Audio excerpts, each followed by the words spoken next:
Let's give it up for Common Ground!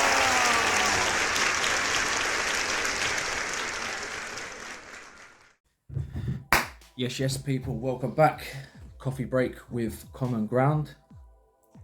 Testing myself today with a coffee, no cigarette. Get that willpower up, tease myself. So today I'm going to be touching a little bit on my own backstory so some of you can get to know me a bit better. I'm going to start from as young back as I can remember, which is about the age of 4 or 5, all the way through to now. So growing up, as I say, from the age of about 4 or 5 I can remember, I had a fairly good childhood, you know. I had structured mum and dad, sibling growing up, an older brother who was a year older. Now, we didn't get on until about when I turned sort of 10, 11. And then from that, we didn't argue at all. But them years leading up, they were hectic between the two of us, probably like many of you. So I was a typical kid, always at the house with my dad, out and about when I could get out. My brother was a bit more of a sit at home, play on the computer type kid, but nonetheless, we did get on at times. Now, I used to get in trouble with my mum and dad pretty much every day because I used to pick fights with my brother, you know, test him to limits that you shouldn't test people to, but we was kids, right? And I wanted to fight. So this is what really got me started on boxing, I'm going to be honest with you guys. So my dad took us down there and I could not believe that I could punch my brother in the face and not get told off. My brother done the boxing with us up until about the age of, I was again about 10, which really drove me because they were the years that we didn't get on so much. So it was quite enjoyable getting in the ring with different people and letting tear through. Now, my first exhibition fight in the boxing at the age of 8. I couldn't do the amateurs until the age of 11, which I then moved on to Waltham Forest Amateur Boxing Club. And I was there for about 2 or 3 years, but one of the trainers there, he really held me back. He tried to do some nasty things to me in the end, put me against some good champions who were way above my level, but lucky for me, I come through and took them out. So after some heated words were exchanged between him and my dad and another trainer that I used to work with, eventually I moved on to Ongar Boxing Club, which my dad's friend opened a couple of years prior. Now, Ongar Boxing Club was exceptional. We had amazing fighters, amazing trainers. The one trainer there, Mark Wilkes, the founder. If you're out there, Mark, I've been looking for you for years, so get in touch, buddy. I'd love to train with you again. You are the man.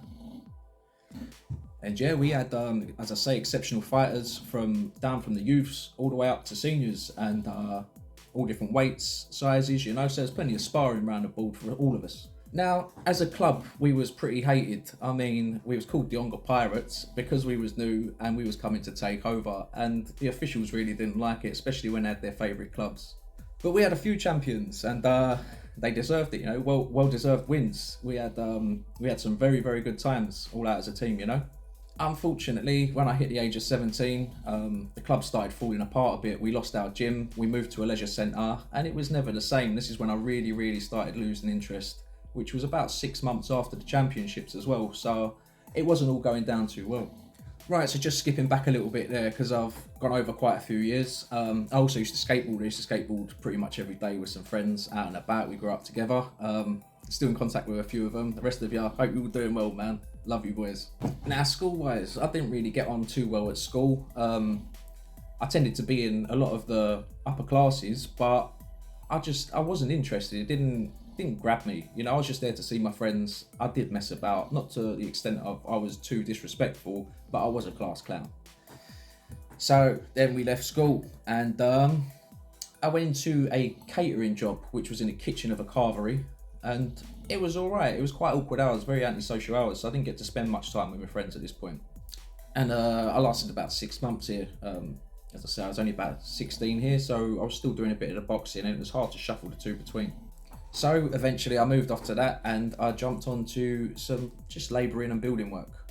Now, I didn't enjoy this, but it was paying money, and from the age of about 17 when I'd stopped the boxing, again, we're here to be honest and be transparent, I developed a bit of an alcohol problem. Now, I know I was underage, but we was all getting in the bars and clubs around, but we was out 4 or 5 nights a week getting extremely drunk, and it doesn't feel like it at the time, but to me that's a problem. So during these times, we had some wild nights. I'm not a troublemaker, and I was lucky to avoid some very, very sticky situations. But I was also unfortunate enough to get myself into a couple of sticky situations. Now, I had a little bit of a reputation around the area, obviously through the boxing. I'd sparred quite a few of the local hard boys and whatnot, and gained their respect, you know. So I knew different circles around, so wherever I seemed to go, I knew someone. I was quite humble, but I was a bit of a clown still, especially after a beer. And as I say, I did get myself into some sticky situations. Like I acted out violence against one guy who'd done absolutely nothing wrong to me. Woke up the next morning, luckily found the guy, managed to apologise, and he actually accepted my apology, which thankful to him, you know. Because I didn't want beef, you know, people knew where I lived around the area, and I just didn't want to bring it on my family, to be honest, especially after something I'd started. Now, also during this time, I snaked a very good friend of mine for a girl. He knows who he is, I'm not going to mention his name. At the time, you know, we're young, we're looking at pretty girls, and I did the dirty on him. Now, luckily for me, when it finished, I was able to rekindle that friendship with him. And, you know, big respect to you, mate, because you didn't have to accept that friendship back. And, you know, we've got some good times ahead, haven't we? Anyway, when this relationship folded, I ended up jumping into a quick one just to rebound, as they say, you know. Anyway, ended up getting that girl pregnant, which we wasn't together long at all. It was very early. Now, I always liked the idea of being a father, so I accepted the challenge. But my son, he was born at the age of when I was 21, so it was very, very young, you know. I didn't have my life together. In my mind, I thought I could support a family, but in the reality, no way could I support a family. Now, I was also in a very toxic relationship with my son's mum, and you know, fathers and fathers' rights, that's a subject I want to touch on another video, so I'm not going to go too in depth here. But going from the age of 22 to 24, when there was some friction, I didn't see my son, it actually broke me as a man, and it changed me a lot. So luckily by this point, I'd managed to stop the drinking kind of from when my son was born, really. You know, I didn't feel right going out getting drunk and then coming home to my son, and you know, his mum was there looking after him, but it's not the point. I'll wake up the next day and I wasn't up to doing my duties that I should have been doing. So during the time I didn't see my son, these were very, very dark times, and I went into a hell pit in my own head. But as much as I wanted to give up, and I did want to give up, you know, I knew in the back of my mind, there's a day where I'm going to see my boy again. So I held in. Even though it was a big struggle, I held in. Eventually getting to see him again, it was lovely, you know. It was like time hadn't passed, although he had grown so much. And we managed to carry on that bond even till today. I have a very, very good relationship with my son. Now, during this time, I was doing the labouring, bit of building on the side, decorating and whatnot. And I was working for a firm up London doing out offices and stuff. Now, the money, it looked good on paper and everything, but then when you add up all your outgoings and all that, it wasn't to what it matched up to be. So I'd done this for a few years, eventually getting sick of it, and I stopped at the age of about 28. Now, luckily for me, I had a bit of savings there, so I was able to take a year out. And I used this year to focus on music. Music was a good passion of mine, big passion apart from the boxing, you know. I've done bands and that growing up also, which I'm going to skip over. And the music side of things, I mean, I delved quite deep for someone who knew nothing about any instrument or music, really. I'd done a bit of drums and tried to play a bass guitar before. But in producing, mastering and things like this, it's very technical things, and, you know, I think everyone needs a mentor when they're learning things like this because there's so much involved. But I was literally just trial error. So I spent a lot of time doing this, which then eventually led on to a bit of sleep deprivation. Now, I'm going to cover a little bit over sleep deprivation because I think that's a very big one of, you know, it brings your mood down. So you can't motivate yourself the next day. You don't feel yourself at all. I mean, this almost brought me to the point of breaking. Luckily for me, my wife managed to pull me out of this state. And then as the year was coming to an end, we thought, right, what can we do for a new career for you? So we had to look through. Eventually I found barbering. Now, I knew a few people that had done barbering. So I messaged them. They had positive feedback, but said it is a hard industry to break into. So I ended up doing about a 3-month extensive course. And to be honest, they build your confidence up like you're a barber, but if you used to walk into a shop, you're not a barber. I found an amazing shop in South Woodford in the end. After many shops I've been rejected, I didn't give up. So this was about 4 or 5 weeks after looking now. And this shop Hair Mail in South Woodford, shouts out to the boys. Big respect to you boys. Anyone needs a chop, get down there, best cuts in town. But it wasn't easy. So I got accepted and I offered myself to be paid £30 a day, which is peanuts, you know. But I still needed to learn and I didn't have the money to pay for extra tuition. The boys stuck a broom in my hand, made me get to work, and I earned my day and earned my knowledge.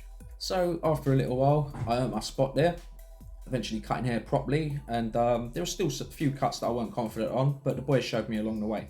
Now, we survived through COVID. It was very tough times for us all. We managed to survive.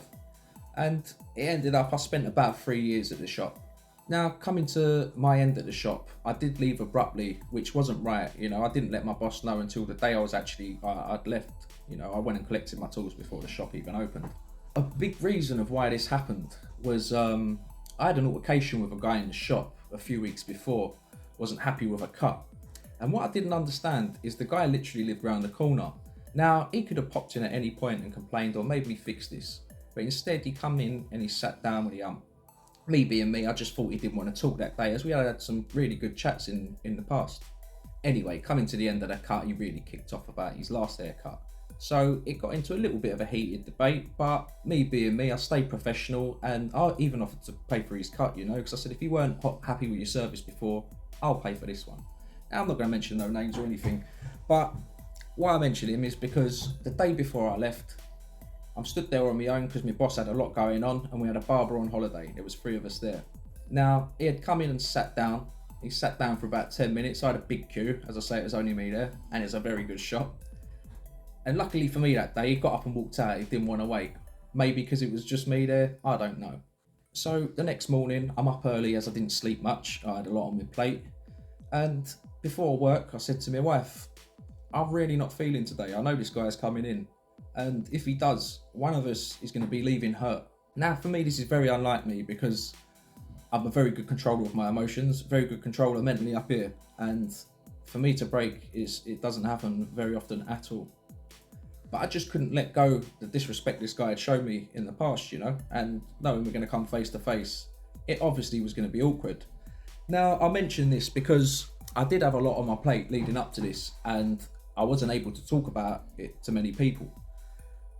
But had I been in the right mind space, even when he approached me in an awkward manner before, I would have laughed at him. I wouldn't have finished his haircut. I would have told him to wait for one of the other guys or go down the road. Now, where I was in a bad state, I reacted badly inside. I didn't take it out on him. I took it out on myself and then essentially the shop that I worked for. Now, this was literally a couple of months ago, so I'm even showing none of us are perfect, you know. As we all learn and grow, even at this age, we still got faults. And then that leads us to today. So here we are, trying to inspire people, trying to get people up, motivated, doing what they want to be doing, you know. There's nothing worse than doing something you don't want to do. Now, as I say, with the barbering, it wasn't only that guy. Barbering isn't just barbering, it's a lifestyle. You know, you're there long hours. You don't get many hours around your day apart from the barbering when you're working. Also, it's not just cutting hair. Although it's a service, you get services everywhere. But this kind of service, you're also a counsellor to so many people, and it's a lot of weight to bear when you come home. Eventually, I found out the hard way, as I said, and you know, cut my ties there. I had to move on. I wasn't growing as a person, and here I am to show you we can grow as people. So yeah, I hope that covers quite a bit of my backstory. I mean, I didn't go too much into certain things, but if there's anything anyone's interested in, again, jump in the DMs. I'm sure there's stories I can cover along the way. Also, I'm saving a few stories for when I bring my friends on who have had, you know, as I say, the exceptional journeys, because there's some amazing stories to cover there and I want to save them for a special time. As always, thanks for everyone watching. Hope you're enjoying so far. We've got a lot more to come, as I say. All the best, people. Common Ground, out.